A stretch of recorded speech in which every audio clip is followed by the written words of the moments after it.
What's up, cool cats? It's Darren from Catholics Against the Tide, and it's been a while. It's been since like March of last year. It's about a year and a month. You know, a lot has happened, but I just want to go through my story of going through Catholicism because everybody has a story that should be told and shared. And I was actually just told recently by a great guy named Matt that I should share my story because just a small part of it inspired him. And so I want to share it with as many people as I can. And I know through this channel that's not many. But we'll see what happens. So I guess I'll just get right into it. Also, this is live. No edits, no cuts, no bloopers at the end. If I mess up, you see it firsthand. All right. Let's do this. So, I was a cradle Catholic, which means that I was born and raised into Catholicism, which I'm pretty sure Natalie and I touched upon way back 2 years ago. Because if I remember correctly, she was too. But anyway, so cradle Catholic, kindergarten through senior year of high school, I went to Catholic school.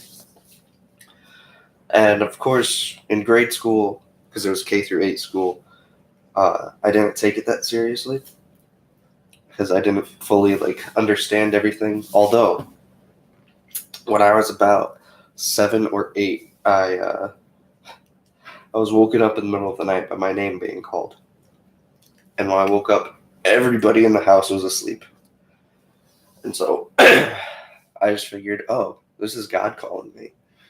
I got back into bed and I was like, all right, God, I don't know what you're calling me for, but I'm here. I'll do it. And I just accepted him right then and there. And also, before I go much further, spiritual gifts are a real thing. Some people have evangelization, which I kind of have at a certain level. Some people have the gift of tongues. I have some prophecy-ish stuff. I'll get visions and feelings, and I'll hear voices. And when I say feelings, I mean that's the best way I can describe it. I've tried for years to describe it in a better way, but a feeling is the only way that I can describe it at all. So anyway, going through life, I haven't really had another episode like that yet besides that. And there was one time I had a dream of a certain conversation happening between my mom and my stepdad, and then I looked up and there was a circular light. And then a few months later, we went to Disney World and we were waiting in line, and that exact same conversation happened between my mom and my stepdad. And I looked up and there was a circular light, and then I was like, whoa! Yeah, so anyway, going through life, not really into it. Excuse me. I'm kind of sick. But then 7th or 8th grade, we went to a confirmation retreat. And at this retreat, there was a speaker. His name was Ash. And I was really interested in everything that Ash had to say because he was talking about how he grew up atheist and then converted later in life to Catholicism. And so that was just really cool to hear all his stories. I won't go into too much detail because A, it's his stories, and B, I'm only at 29% battery, so I don't quite have the time for that. But I loved his stories. And, the retreat ended. It was just a one-day thing, and we went on with our lives. And then, come to find out, my religion teacher was moving to, I think, West Virginia. Excuse me. And who was her replacement? Ash. So Ash came back into my life as my religion teacher, and it was so exciting because I was just like, whoa, he's back in my life. God wants him in my life, you know? And then he got fired because he went off the book too much. And the reason he went off the book too much was because he was talking about real life stuff like exorcisms and stuff like that. So it was still really cool. But anyway, I was like, oh, God only wants me in my life for a short amount of time. And then at the end of the year, he was like, hey, I'm starting a youth group thing, and you're all invited. I was like, heck yeah, dude. God really does want this guy in my life. So I signed up for his youth group. I was in his small group. Somebody is texting me, and it's Andrew. Which I'll talk about Andrew a little bit later. So anyway, I'm in this youth group, and just all throughout high school, and I'll talk a little bit more about it probably, but just know that. So, freshman year of high school, there's a retreat being held at my high school called the Ignited Retreat, and it freaking changed my life because I still wasn't, super serious about Catholicism and stuff, because I had never really experienced anything powerful like that. And so my friends and I go to this retreat. It's held at our school, so it's easy to get to, And we had Lectio Divina. And what that is like you read a passage and then you meditate on it, basically. And I just remember, I don't remember what my passage was or anything, but I remember meditating on it and hearing God say,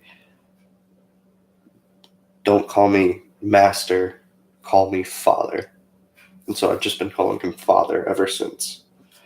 And I remember I was like on the top bleachers looking down at everything, and he was just like, I just heard a voice saying, like, what do you see? And I was like, I see a lot of people that are kind of disinterested, honestly, and not all that into it. And he said, get them interested, get them into it. Which is part of the reason why I made this channel with Natalie. So anyway, we go through the retreat, and then we have adoration. As we're going through adoration, I hear this girl behind me friggin' crying. And I was like, the hell's wrong with you? This is a good moment. It's peaceful. Why are you crying?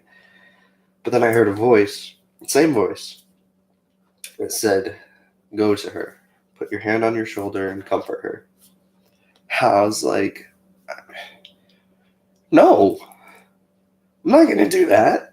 This is a complete stranger. I'm freaking weirdo over here. But the voice was still just like, go to her, comfort her, put your hand on her shoulder. I was like, fine. So I turn around very uncomfortably, and I just kind of,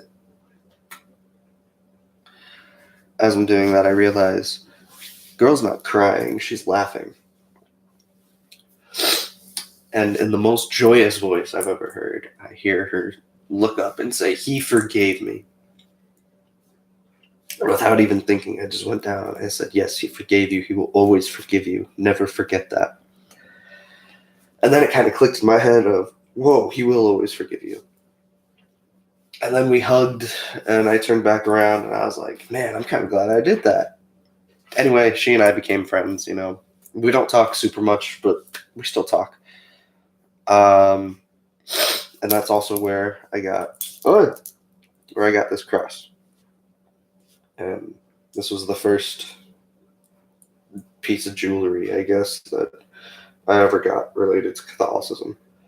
Or at least that I took seriously.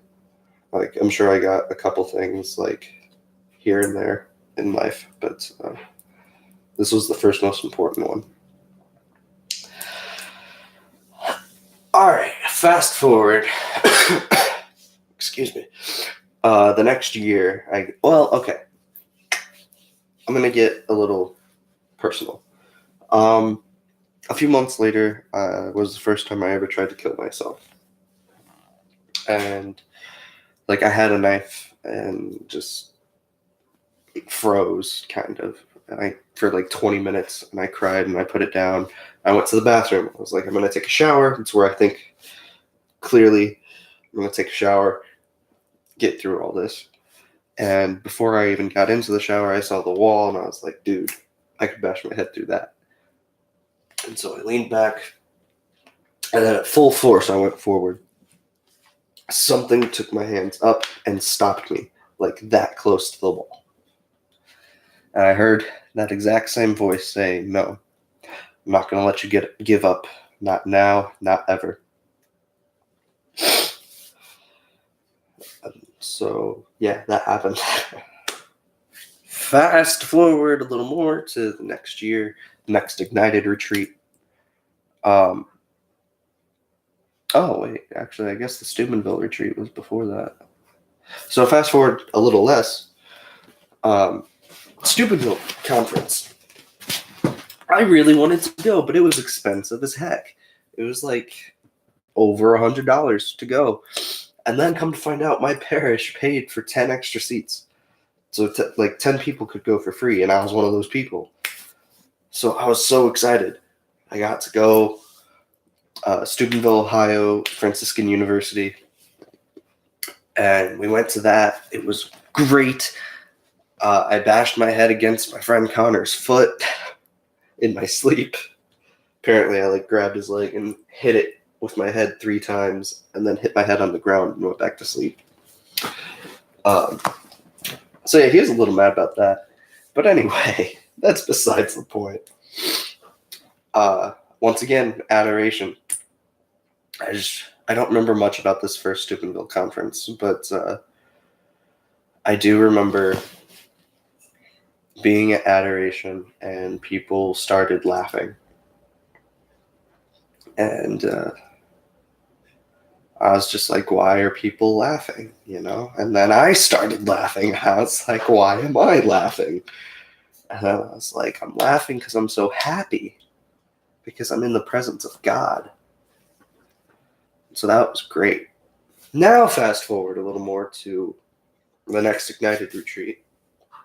I don't remember too much, but my friends and I all went again. This time it was in Fort Wayne, because it's the Fort Wayne South Bend Diocese. And so we go there. We made a new friend. Excuse me. His name's JP. And it was awesome. He's awesome. Again, we don't talk that much, but when we do, it's awesome. And in his words, he thought we were just a bunch of hooligans. Because like my friends are super into parkour and flips and stuff, and they were practicing that. But we actually like became really good friends and stuff for a while. And I'm pretty sure that's where I got this little bracelet here. I think. I'm not 100% sure where or when I got this, but I think that was it. So anyway, fast forward to the next Ignited retreat. Yes, I'm pretty sure. None of my friends went because it was still in Fort Wayne, which it should have been back at Marion again, because they're supposed to switch every year, but it was back in Fort Wayne. I went because it's Ignited, and I was like, it's Ignited. This is how my spiritual life really started, when I started to take it really seriously. So I went, and JP was there, and so I hung out with him, as well as a couple of underclassmen from my high school. And so I was just like, JP, oh, it's so great to see you. And I'm very introverted. So I was really happy that JP was there, or else I wouldn't have talked to anybody. And JP is the real MVP here. Because JP came up to me while we were having dinner and was just like, come with me. It's like, all right. He goes, I'm going to make you some new friends. I was like, oh, okay. We sat down at this table, 4 girls. And they were like, hi, my name's Carissa. Hi, my name's Maddie. Hi, my name's... Oh, gosh, I can't remember her name. This was like 2 years ago. Oh, I can't remember her name. I feel really bad. But among those 4 girls, hi, my name's Natalie. I don't know what about her, but even before we said, hi, my name is blah, blah, blah, she just stood out to me. And I was like, I gotta get to know this girl. And so we talked for a little bit. We both worked at theaters. Of course, it was kind of different. I worked at the movie theater. She worked at like the play kind of theaters, which a theater in the Round, which I had never heard of until Natalie came along. Well, so anyway, we're all just talking and stuff, and she's just standing out to me for some reason. And then somebody just goes, you should watch her YouTube channel. I was like, hell yeah, I'm going to watch her YouTube channel. I watched her YouTube channel that night and heard her sing with a beautiful voice and a ukulele. And I was just like, am I falling for this girl? I think so. And so I found her the next day and I was like, hey, I checked out your YouTube channel. You got an amazing singing voice. I loved it. And she was, of course, embarrassed about it, but she was like, thanks, Somehow we ended up friending each other on Facebook. I don't quite remember how that happened. I just remember messaging her, like, on the bus back to South Bend. And we were friends for, like, a month. Way before that, though, like my second day back in South Bend, I was just kind of like, because we had video called, and my sister heard us video calling, and she was at this point like 7 or 8, and she was just like, who was that? And I was like, it's my friend Natalie. And she was like, oh, do you like Natalie? And I made the mistake of telling Natalie about this conversation, and Natalie just goes, well, do you like Natalie? And I was just like, well, go big or go home. I liked you since the moment I first saw you. And her first response, which is not a response that you want to get in that situation. She goes, I knew it. And I was like, all right, yep, cool. Well, I'll never talk to you again. Bye. And this whole time, I didn't want to tell her because I had this feeling she wanted to be a nun. I don't know why. I don't know why at all. I was just like, this girl wants to be a nun. I don't know why I think that. That's just what I think.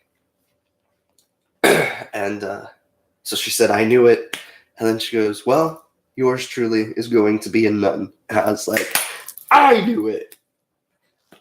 And so I was basically just like, so is it awkward for us to talk anymore? And she was like, no, we're going to be friends still. I was like, cool. And then a month later, I still couldn't get over her at all. And I kept telling her about it. I was like, hey, I hate to bother you about this, but every day I like you more and more. And so we prayed together, and then we ended up getting together. And that was great. That was my healthiest relationship. It was also my shortest relationship out of 5. But a lot happened in those 3 months, spiritually. It seems that every time we got together to pray, something would happen. We both got visions. We both battled demons. There were a few occasions where I would not control what words were coming out of my mouth. I was just sitting along for the ride. And my voice changed. And Natalie, I'm sure if you ask her now, she'll probably think we were both crazy. But she would even tell me afterwards that my entire voice changed. The volume, the tone, just the sound of my voice completely changed. Like, it was coming out of my mouth, but it wasn't my voice, and they weren't my words. And through that, we believe God spoke and Mary spoke, but also the devil spoke at times. We prayed over each other a lot. I remember one particular demon battle where she was praying and I just saw like the devil trying to get to her. And I closed my eyes, and then it was like he and I were just in a fist fight. Just one single light. The rest of it was all dark. And I remember us fighting, and he stabbed me in the side and in the heart.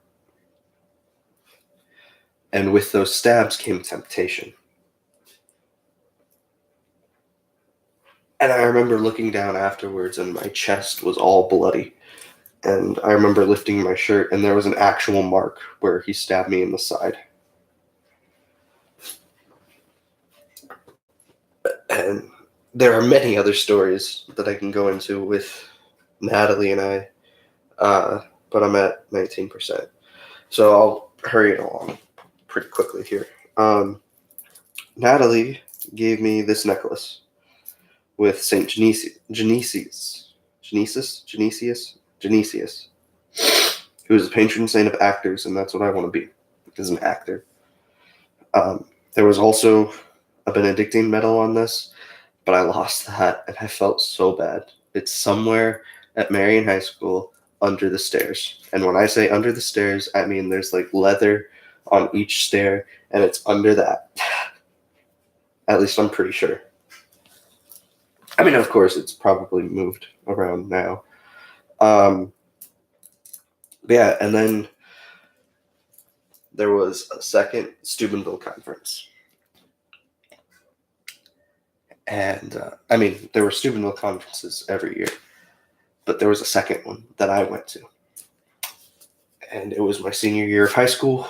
Well, the summer leading up to it. Natalie was going, and she went a week in advance for a program called LEAD. I don't fully remember what LEAD was. It was basically like leadership training and stuff like that, especially about the faith. And yeah, she did that. And so I wasn't allowed to talk to her for like a week. So I wasn't able to tell her that, because somebody from her church had paid to go and then for whatever reason wasn't able to. And I took that spot because it was already paid for. And so I wasn't able to tell her, like, hey, I took that extra spot. I'm going to Steubenville. I'm going to see you this weekend. And I'm following. And so we got there, and she was like so happy and stuff, And she gave me this bracelet from LEAD. And it signifies, or I guess it more says that I'm going to pray for you every day, and I hope you're going to pray for me every day.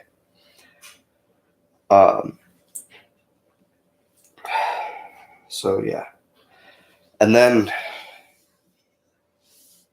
little down the line, we broke up. And I'm the one who broke it up. I will fully admit that. Although I wasn't very healthy for her anyways. I was controlling. I was manipulative. Which I have been with all of my relationships because, and I'm not trying to make excuses at all, but something about how my brain works is I'm controlling and manipulative, and I don't realize it until it's too late. And then it's too late to apologize. It's too late to take it back. It's just too late by the time I realize it, which I have been working on that, and I think I've been getting better. But anyway, I broke it up because I thought I was getting feelings for somebody else. And I didn't want to be with one person while thinking about another. So I just told her straight out, I was like, I think I'm getting feelings for somebody else, and I don't want you to go through that because I've been through that, and I don't want to lead you on if I'm thinking about somebody else. And she understood, and that was the hardest ride back ever. I took her to her house, which she lives an hour away, and we had our last hug. And I remember as I was walking back to my van, I heard that exact same voice say, no, go to her, hug her, tell her you're not going to leave her. But I didn't do that. Instead, I went back to my van. I drove that whole hour back home, and I just sobbed. We stayed friends for a couple weeks, but it wasn't good. And I haven't heard from her pretty much since.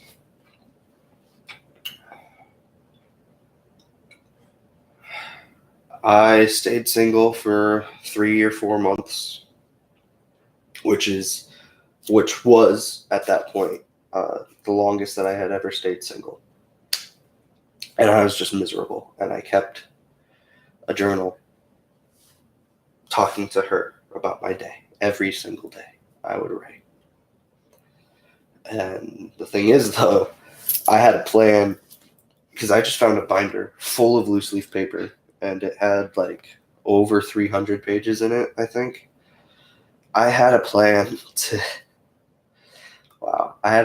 to write in it every single day, and then on the last day, drive up to her house and just put it on her doorstep. I wouldn't talk to her or anything. I would just leave it there and leave. That didn't happen because in December of 2017, I met this girl named Melissa. And she made me feel better about it. And so naturally, we got together. We were together on and off for just about a year. And it was the unhealthiest relationship of my life. On both sides. I was unhealthy to her. She was unhealthy to me. We were both super toxic. But I completely fell out of Catholicism. My beliefs were already kind of shattered with the breakup with Natalie, because we had both believed firmly that we were meant to be together, because of all the spiritual stuff that was happening, along with some others that I didn't tell you about, just because I don't have the time to go through all of that, really. But just, I completely fell out. I turned my back away from God. This girl and I had sex many times. And I stopped going to church. I stopped wearing my stuff. I stopped praying. I stopped all of it.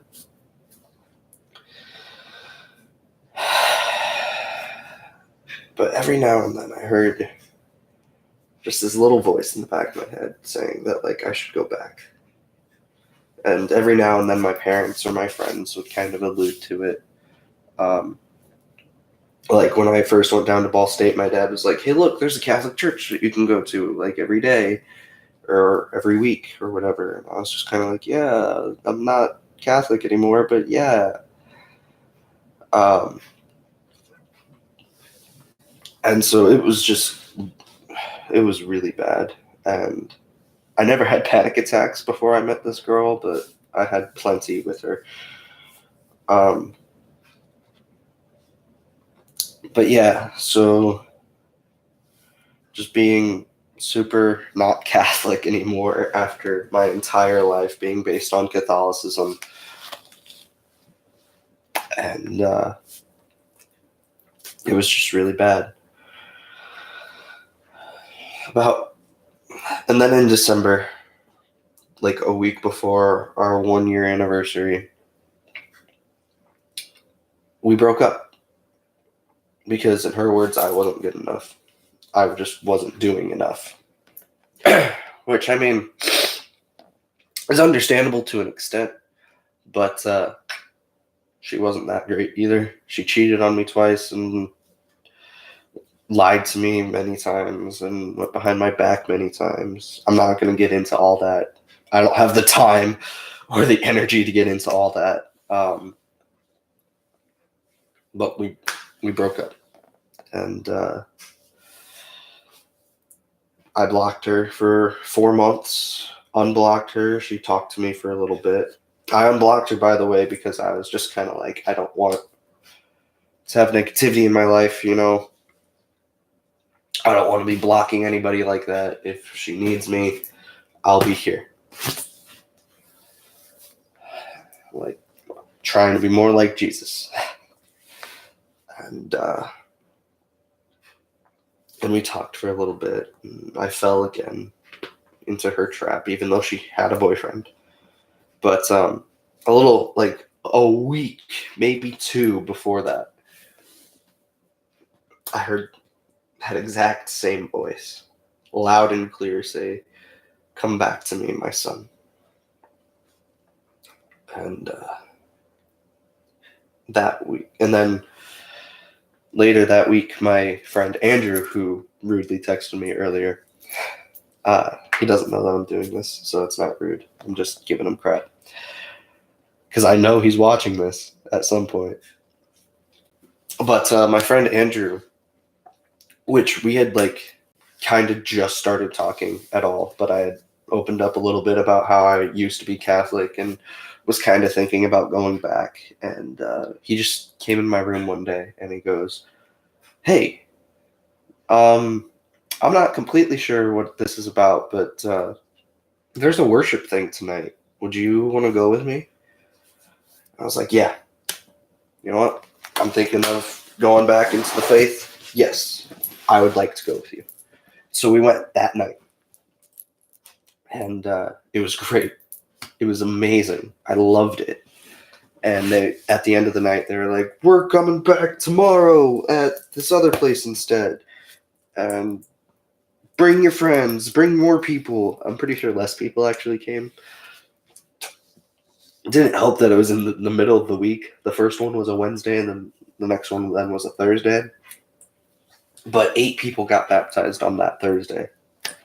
And it was just great to see it all and to experience it all again. And I was like, all right, yeah, that's it. I'm coming back. And then that weekend, I went to confession for the first time in over a year. And it felt so great. And it just, it felt amazing.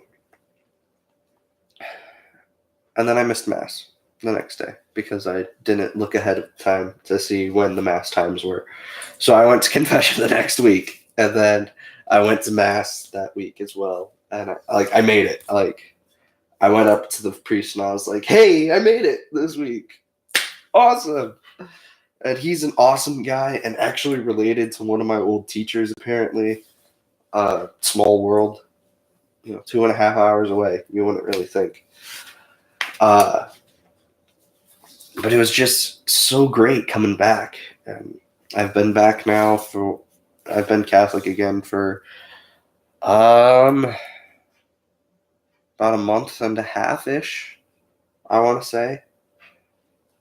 And I've been keeping a journal almost every day.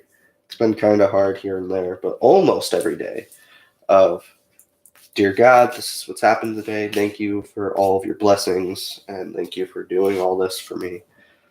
And it's just been really great.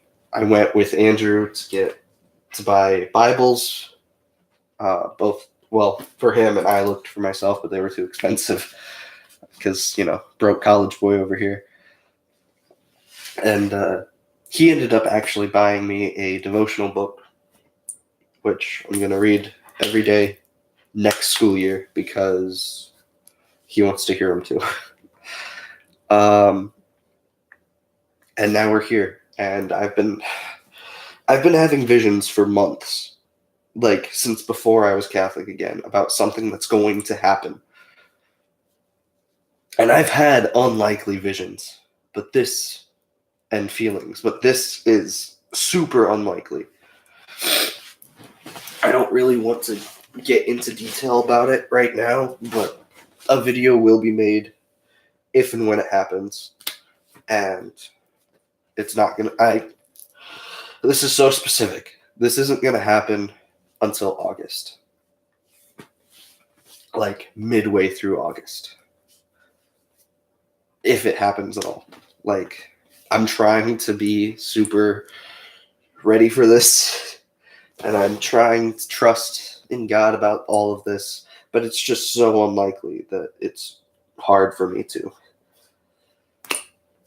But anyway, I digress. A video will be made in August, regardless, I guess. I mean, I've been getting visions and dreams and feelings and that voice about it, so I guess that makes it more likely. But yeah, I didn't talk about my ring. My ring I bought on Amazon, and it has Bible passages on it, and so that's cool. Oh, and also Andrew, after that first worship night and the second one, and after like a couple other things, where like I prayed over him, we prayed together, stuff like that. He gave me this, and if I remember correctly, the symbols mean God is greater than the highest highs and the lowest lows, as in like overcomes them. And so that's great. And on the inside, which has more special meaning to me, it says elevated faith. Why that has more special meaning to me is because one of the retreats that I think it was the retreat that I met Natalie at, the theme was elevate. And so to go from elevate to elevated faith just means a lot to me. Because it's true, I've gotten more into the faith now than I was even back then.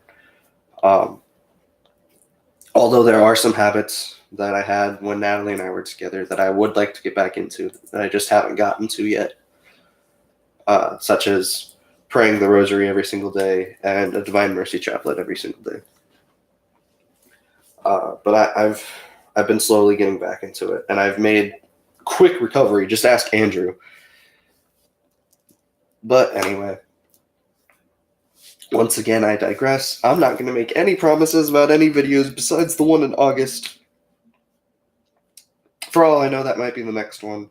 Maybe I'll elaborate on a couple stories here and there between now and then. But yeah, August will be a big one, hopefully.